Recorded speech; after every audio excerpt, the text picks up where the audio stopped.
I think it is. Yeah, I think it is. Yeah. All right. So, so what I want to talk about today is 411s.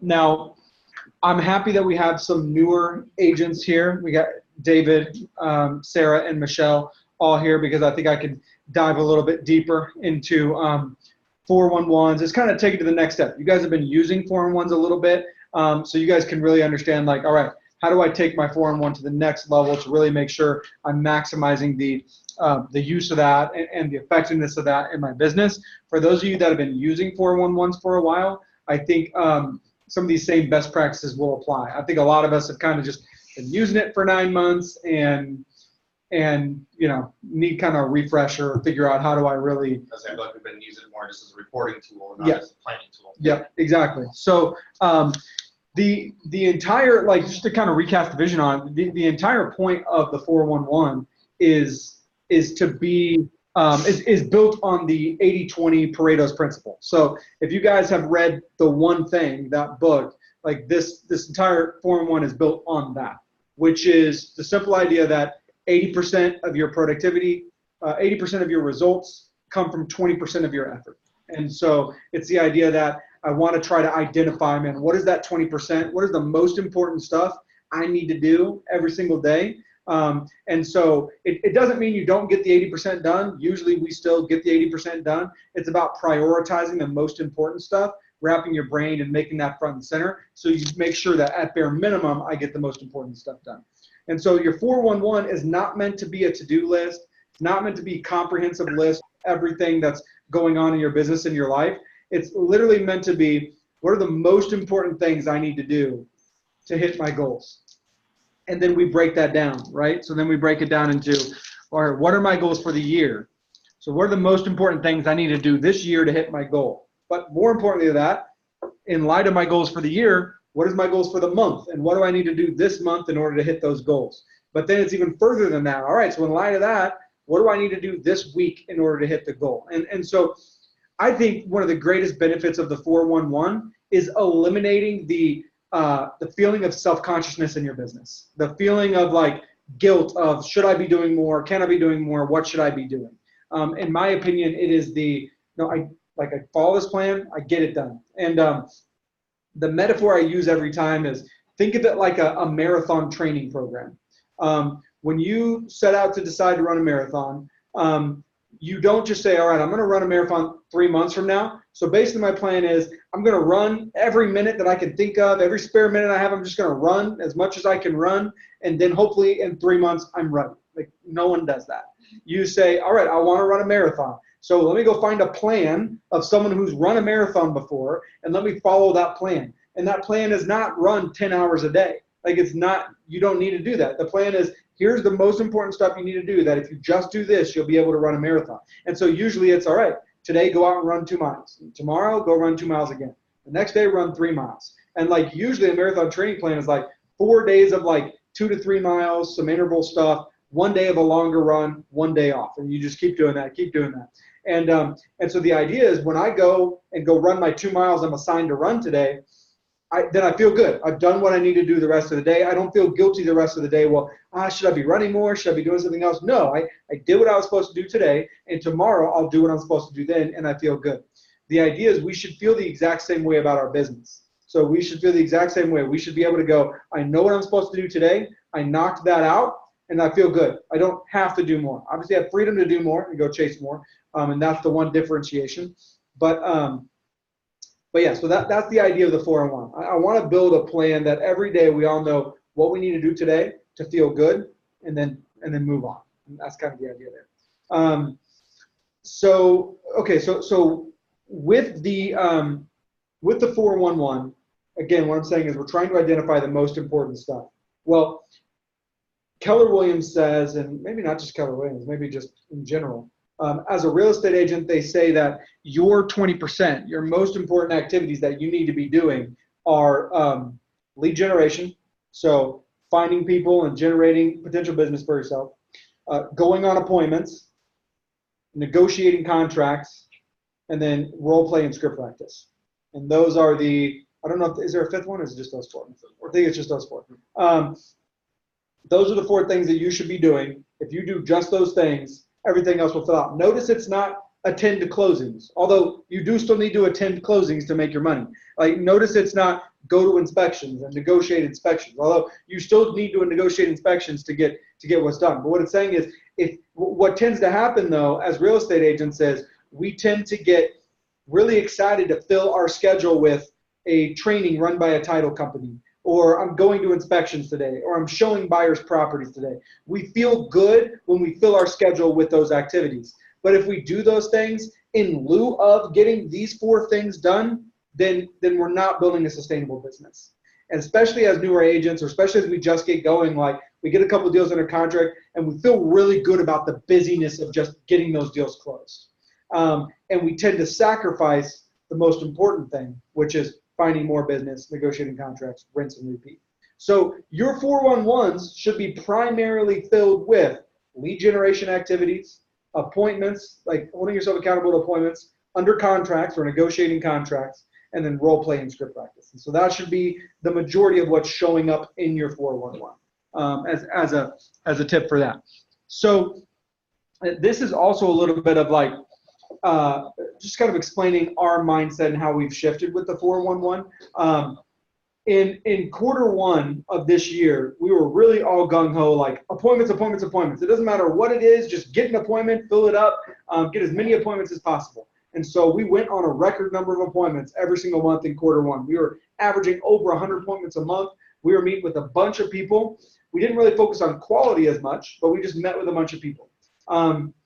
As a business, I didn't quite understand the numbers and the turnaround time. So I thought our average turnaround for an appointment was 60 days. So we went on 100 appointments in January, but I didn't see all those closings in March. And so we kind of got self-conscious and we're like, all right, well, quarter 2, we're just going to focus on production. We're just going to focus on your pipeline. You all have full pipelines, I know, because we went on 300 appointments. Let's just focus on getting those 300 appointments under contract. So we didn't talk as much about appointments in quarter 2. We just talked about pipeline and getting stuff under contract. And my revelation at the end of quarter 2 was basically all those deals ended up closing a little bit because we got better at converting our pipeline, but mostly just because we filled up our pipeline in quarter 1. And the other thing is, it's really, really hard to go effect and under contract. It's really hard to go out there and just say, all right, Sarah, you need 200 contracts this week. Go figure it out. You're like, well, yeah, if I have some active buyers that are ready to write, then I can maybe figure that out. But if I have nothing and I'm like, David, go get 200 contracts this week, you're like, well, okay, let me go meet someone and then convince them to sit down with me and then get them ready and get them pre-approved. There's too many steps to the process. So you want your 411 to be controllable things. There's lead measures and lag measures. And so what we mean by that is there's things that lead to results. There's things that you can actively affect, like lead generation and appointments. And there's lag measures. There's things that simply just measure results, like under contracts and closings. And so you want to measure your under contracts and closings to see how you're doing with your goal. But you want to build your production plan around things you can control, those lead measure, those appointments.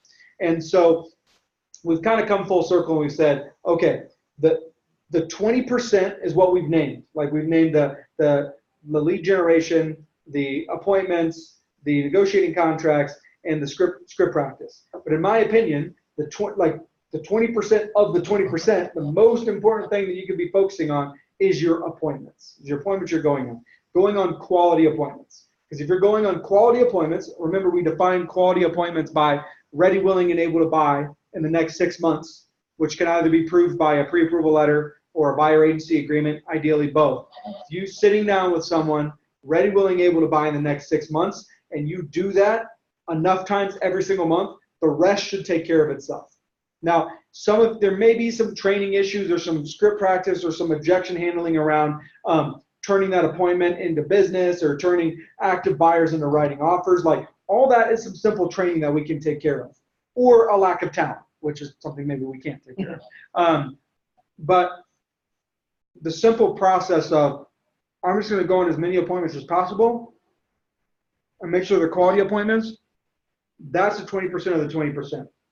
So as I've been meeting with people this month, my primary thing has been, what is your appointment goal? How many appointments do we need to go on? And let's talk about that and that alone.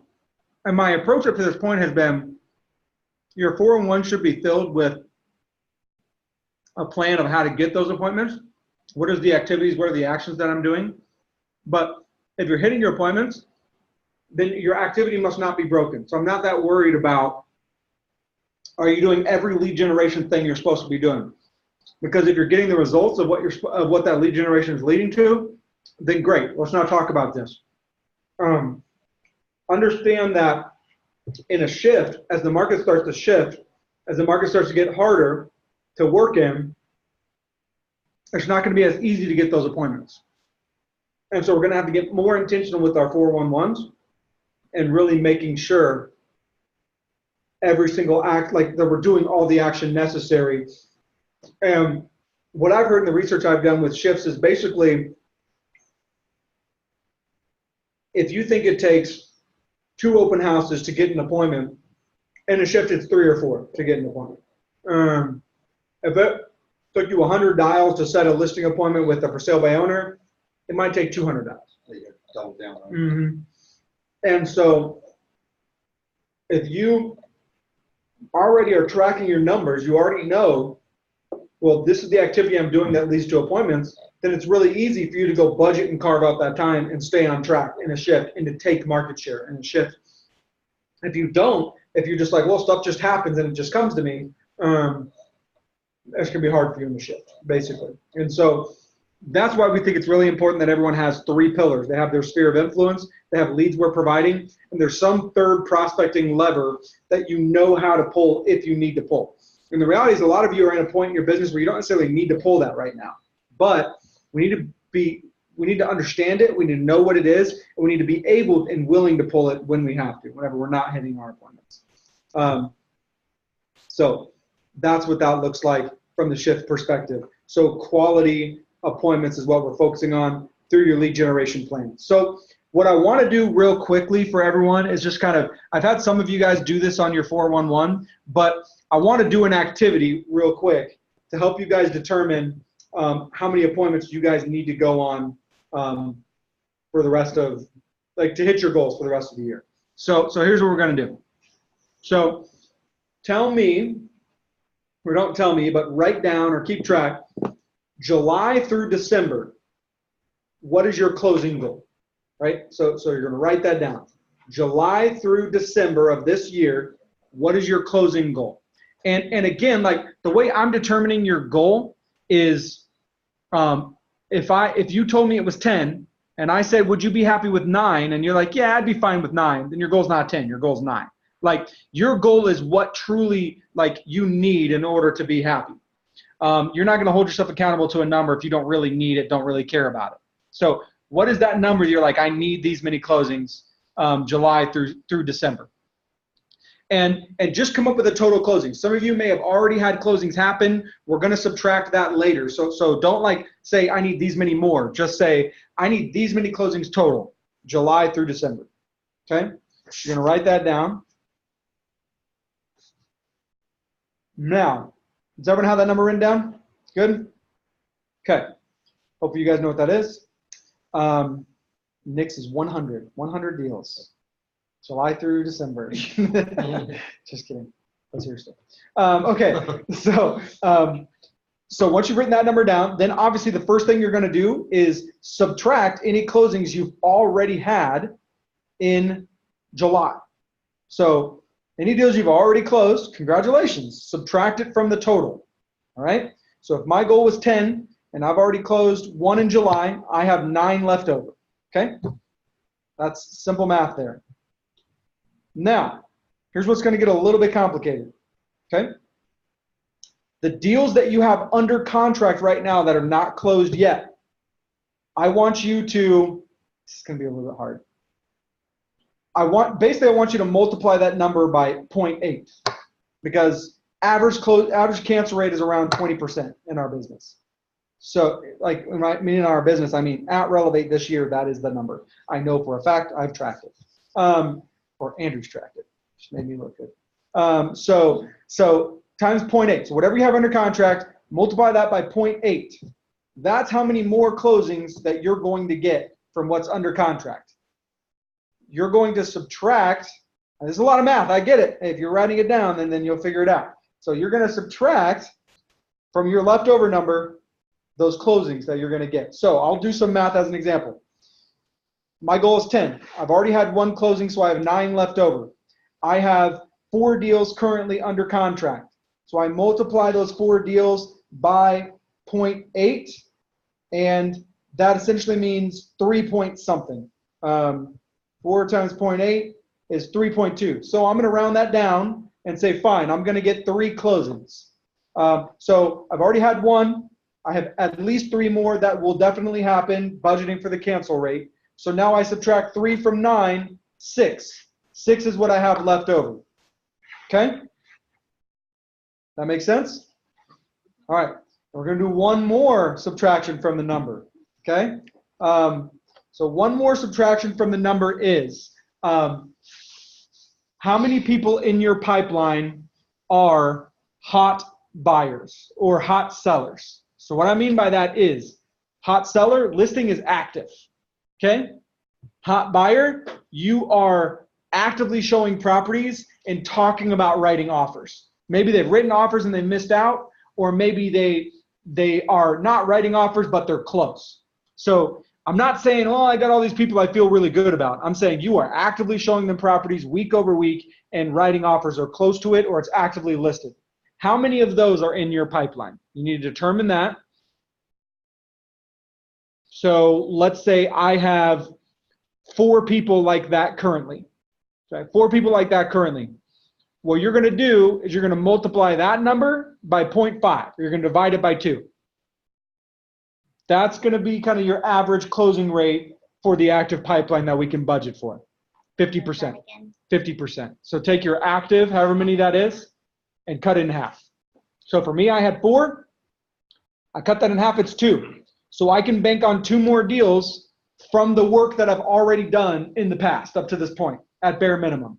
Like, this is what's actively happening right now. So I'm gonna go through the whole math. You guys didn't realize it'd be a math class today, but it's a math class. So I'm gonna show you. Got to show your work, or you only get partial credit. Okay, so I was gonna have 10 closings.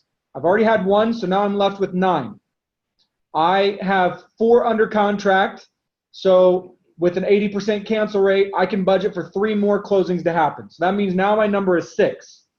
I have 4 people that are in active pipeline, so I'm going to allow myself that at least 2 of those will close. So now my number is 4. Okay? 4 closings. All right? So you should all have a number left. You factored in what you've already closed. You factored in the under contract. You factored in the active pipeline. Now you're going to fill the gap with appointments. Okay? But here's the kicker. The appointments need to get done by the end of September, because our average appointment to closing time is 90 days. So you don't have through December to go on these appointments. And don't try to well, yeah, I've had it happen before where I get them under contract right away. So really I have through November or whatever. The idea here is I want to be conservative. Whatever your appointments are left over, your best case scenario is that these are done by the end of September. That means you have 2 months to get these appointments done. 2 months. July is over. I don't know if you know this, but it's August already. So and what I'm going to recommend you do as a conservative number, our average appointment to close ratio this year is 3. 3 appointments to 1 closing. That obviously varies depending on if it's Sphere, it's going to be better. If it's, a Facebook lead, it might be worse, who knows. But if you average 3 to 1, you're going to be doing well. So for me, I had 4 closings left over. 4 times 3, that's 12. So I need to go on 6 appointments in August and 6 appointments in September in order to make sure I get the closings I want for the rest of the year. All right. Does that make sense? Does anyone have questions about that? Questions about their numbers or their math? Anyone need help carrying the 2? You want to understand where you're at? Carry the 2. Okay, so what you guys should have remaining is, this is basically this math is the whole premise of the one thing. What we started with was basically my happiness is making this much money. And what we finished with is go on these many appointments in the next 60 days. And that's it. Like we boiled it down to a really, really simple plan. Simple plan. Good band. Simple plan. Sorry. Okay. So now what I would encourage you guys to do, if it's not already, is you guys are going to, whatever those appointment goal you came up with yourself, you're going to write it on your 411. So if it's 6 appointments, if it's, whatever the average is for the next 2 months, write that on your 411. And then more than that, we need to have a clear plan as to how we're going to get those appointments. Okay. So appointments are not just going to show up out of the sky. Like they got to come from somewhere. And so, so what I'm going to do is I'm going to say, all right, what are my top 3 sources of business right now? And so for me, I know that it's Sphere of Influence, Veterans United, and then probably Leads would probably be the third. So for some of you, it's probably Sphere of Influence, some sort of referrals, leads, and then maybe you have like a 4th prospecting pillar. So what I would say is you're going to start with your top 3, which for most of you is probably lead, Sphere, and referral network. Kind of think about the past, think about what's happened up to this point, what your averages are, and be conservative and say, all right, well, for 3 months in a row, I've had 2 or 3 appointments with my Sphere, so I'm going to bank on 2 appointments a month for my Sphere. For the past 2 or 3 months, I've had 3 appointments from referral networks, so I'll bank on 3 from referral networks.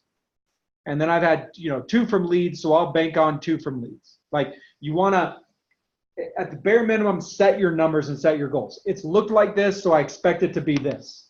But then you all need to have a 4th pillar. That's the emergency just in case. So if it's not coming through with leads or with Sphere or with referrals, I need to have something that I'm willing to do to go generate my appointments. Maybe that's digging into your boomtown and calling old people that you've had an appointment with, but then they drop off the face of the earth and you're going to have another appointment with them. Maybe it's actively reaching out to your Sphere, not just waiting for them to call you and to say, hey, who do you know that might be looking to buy or sell? There's ways in which you can get more active with each of your pillars, right? You can go reach out to me and say, hey, where are things out with Veterans United? I haven't seen anything. Like maybe I can reach out and try to figure it out. Like take ownership of it and figure out what you can do to generate more in those areas. Otherwise, what you're going to do is you're going to figure out what your kind of final pillar is. All right, I'm going to go do an open house then and try to supplement, or I'm going to go make some calls to some sellers or something like that. So take ownership of that appointment number, make it be your destination. I'm going to get there no matter what.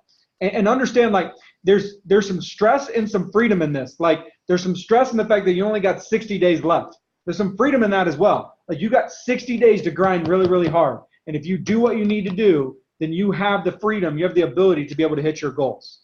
Wow. Michelle says her first Veterans United should be going under contract today. Same thing for Sarah, hopefully.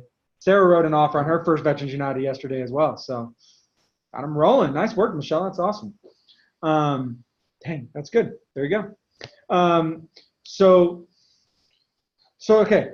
So that's the premise of everything. Like, and that's the idea of the 411. And so basically the last kind of overarching thing I'll say about the 411 is this. You guys probably need to be looking at your 411s more than what you do. So me and Andrew have it open like all throughout the week. Like even Andrew and I, in running this entire company, do it with our 411s. I'm going to show you guys, see if I can show you guys Andrew's 411 real quick. I would just add, I think the breakdown I see for a lot of people is that last step of, okay, I need this many appointments. Now, where am I going to get them from? And detailing that on your 411. Gigi's a good example. She has, I need X amount of dials. I need to do X amount of door knocking. I need to do follow up on all my Boomtown to-dos and Now tab.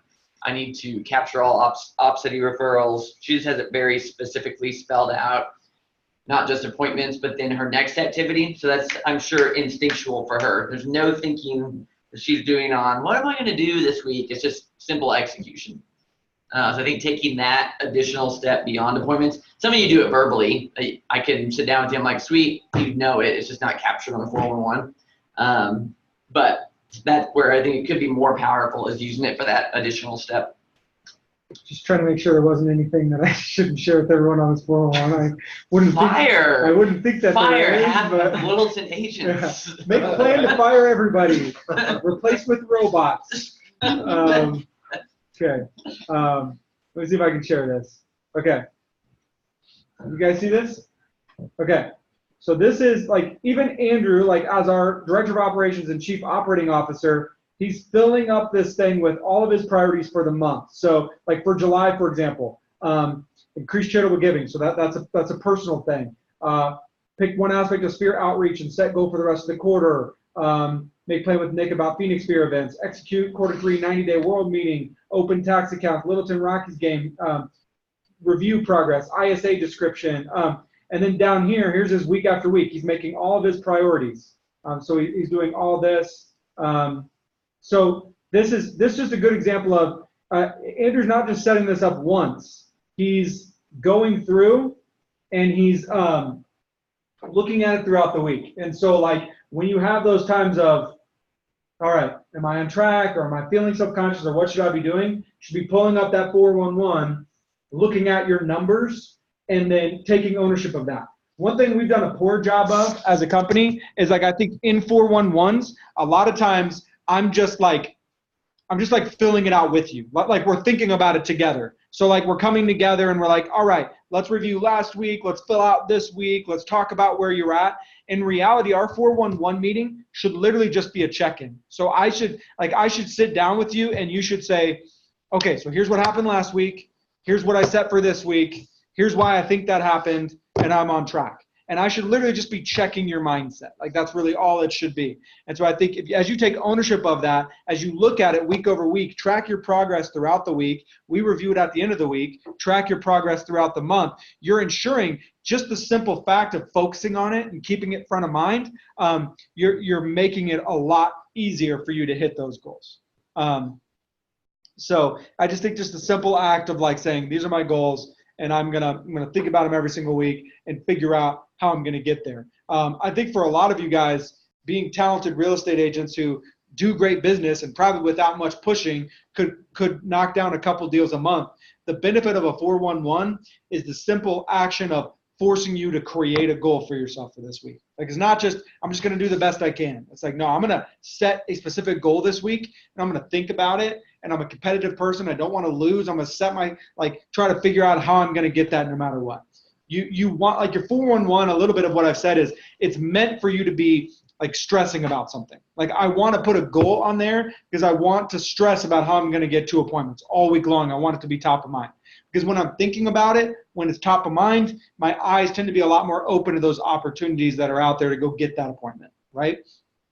So, that's the basis of the 411. Yeah, and I totally agree with what Garrett said. Like most of you need to write a little bit more details. Like first and foremost, have SMART goals and know what you're shooting for and why. But secondarily, have the 5, 6, 4 strategies as to what you need to do to get there. And then make sure you're striking it through and making sure you're on track with that. What questions do you guys have about the 411?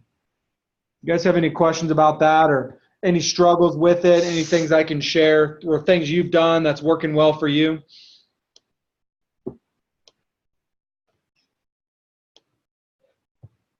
Anybody?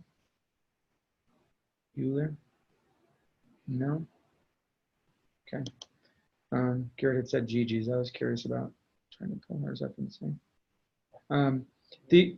The other thing that I'll mention is just you guys have for the most part been doing this, but continue to make sure that as you go on appointments, that bottom appointment section, you're filling that out with the names of the people you've gone on appointments with.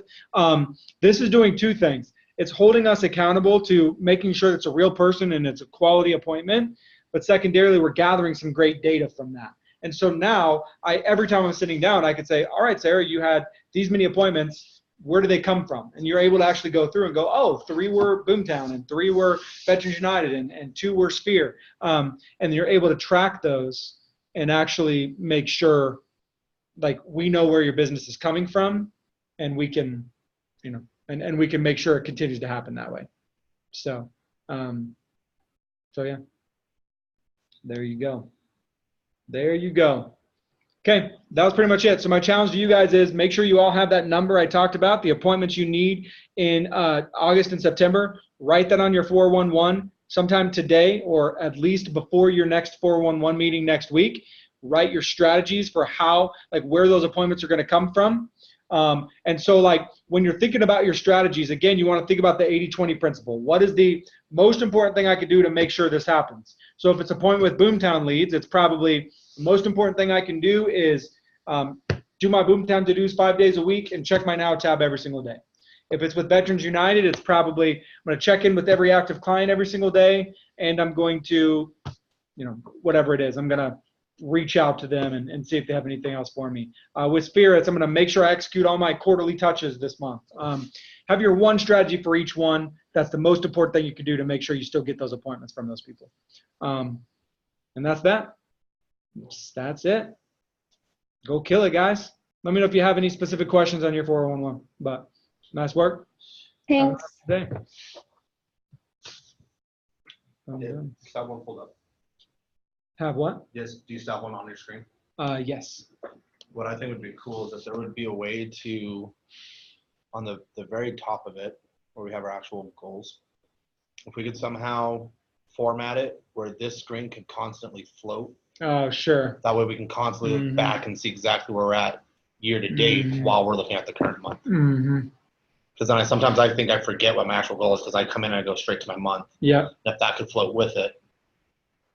I I don't know how to do it once it's already created. I know how to do it from the very beginning of a creation. Sure. But if we can figure out how to just take that and float it with us so we always see it, I think it just motivates me to know year to date as I'm filling out the You're month. saying instead of having to scroll right to left. Right. Yeah. But he's just saying, like, Right. as I scroll over to August, the year is still showing Still up. up there. It just freezes. Yeah. The whole screen will move except for that column. Right. So we can always compare the month to the year, always at the same time. Yeah. Yeah, I'm sure. You want to email Andy that note? I don't know if that's going to make other people frustrated with it or not, but that would I help me. don't know why that would not do that. Tyler, Yep. I would find that useful as well because every month I feel like I'm trying to put like a slash, how many more deals I need or what my gap is. Sure. And that way I don't have to scroll back and forth too. So that I think would be useful for many agents. Okay. Awesome. Yeah, that's helpful. Yeah, I can just tell Andrew he's just not as good at his job as he should be probably. Yeah, he should be anticipating our Excel needs. Yeah, exactly. I mean, come on, Andrew. This is What's he Excel. for? Fire him. This I'm is upset on my 411. this is your 20% is knowing Excel. Awesome. Okay, that's super helpful. Yep. Yeah. Any other notes like that is great. Like continue to let us know like how we can serve you with it because that's the point. We want it to be helpful for you. So.